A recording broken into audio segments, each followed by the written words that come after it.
అలా సహజంగా వస్తాయి. ధర్మం వైపుకి అడుగు పడాలంటే ఈశ్వరానుగ్రహం ఉండాలి.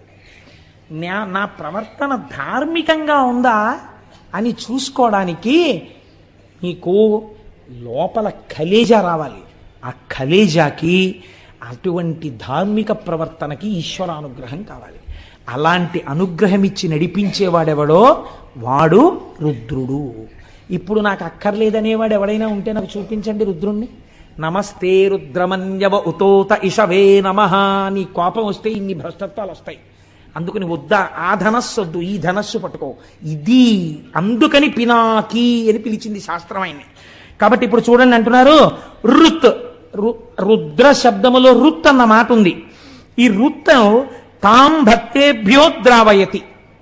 రుత్ అంటే ప్రతిబంధకము, అడ్డము. ఒక అడ్డం ఉంది. ఈ అడ్డం ఉండడం వల్ల వాడు ఈశ్వరుణ్ణి